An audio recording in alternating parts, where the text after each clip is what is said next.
The Qur'an is a miracle for the most unscientific reason. Because it transforms lives.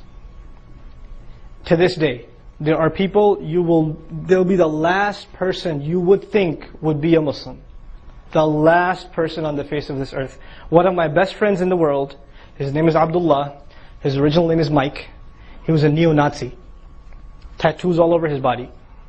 He's memorizing Qur'an right now. He was actually he was up there, and he's actually talking to a couple of gangs in New York State prisons, and talking to them about Islam, some of the head leaders of the white supremacist crew, because they're old friends. Last person you would imagine would be a Muslim. And he's one of my best friends, and by the way, he married a black woman, by the way. And yeah. And they have 4 kids. Yeah, subhanAllah. And this man, you know how he became Muslim? He says, one day I had a fight with my mother, I punched her in the head, I got really mad at myself, so I had to find somewhere to go where the cops wouldn't look for me, so I went to the library. And I couldn't find anything, I had to make myself look normal, so I picked up a book and it happened to be the Qur'an. And I wasn't reading it, it was reading me. That's what he says. I wasn't reading it, it was reading me. And he took the Shahada in the library.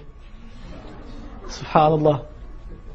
The most weirdest experiences people have.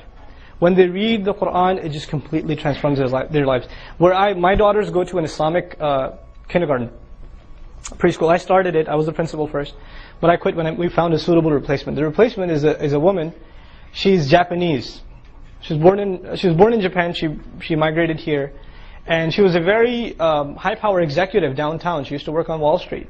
And you know how they have those vendors in Wall Street that sell like shawarmas and stuff like that? We call them chicken guys, right? So she was at one of those, and the guy was blasting like recitation of Qur'an. And she goes, "That's really interesting music. Where do you get that?" And the guy said, "Actually, I can tell you where to go." He pointed her to Atlantic Avenue in Brooklyn, where she ended up in a store, and they gave her a copy of the Qur'an, and she read it, and she took Shahada the next day, and her 2 sons are memorizing Qur'an, and she's the principal of an Islamic school now, right? The most unlikely people that you would think. No conversion, no preaching, nobody went to them and say, accept this or you're doomed. Nothing. They just went and read the Qur'an. And you know what's the craziest thing? After 9/11, there was a spike in conversions of people that out of curiosity started buying the copy of the Qur'an from Barnes & Noble. And this is not even the miraculous Arabic Qur'an. This is English translation of Qur'an. And people are just out of curiosity, what is this terrorist document? And they're reading it and they're finding, how can I miss this? I just met last week, I was in Atlanta. There was a convention there in Atlanta. And I met a young man, younger than me at least. He was... Now get this, his original name is Joshua, now his name is Yusha. He's originally Irish. He was studying Orthodox Christianity, studying to become a scholar. He was studying Hebrew, Aramaic, he was studying the ancient language, Latin even, to study the Bible in its original texts. And he heard a sermon one day about Islam and how it's an evil religion, right? And he thought to himself, after all the Bible I've studied, I can't think the Bible is the truth. But one thing's for sure, of all the other religions I'm going to explore, Islam will never be one of them, because it's an evil faith. He wasn't convinced of the Bible. The more he studied it, the less convinced he became. And then finally one day, the funny thing is, he was studying at a church, the wall to the masjid is about a foot apart.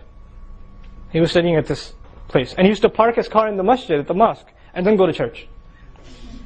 For 10 years he was doing this, since he was an early teen.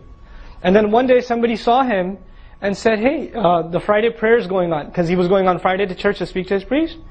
And they didn't know that he's not a Muslim, because he's parking in the mosque parking lot. So he said, "Okay, whatever, I'll check it out." He goes in, listens to the sermon, takes Shahada, becomes a Muslim. So this, to me at least in our times, the strangest stories of people in the Western world. People that you would never have imagined coming to Islam. This is probably, to me at least, the greatest miracle in the Qur'an. The most profound miracle of the Qur'an. This is one you can't argue away from anyone, because they've experienced it themselves personally. They've personally experienced it themselves.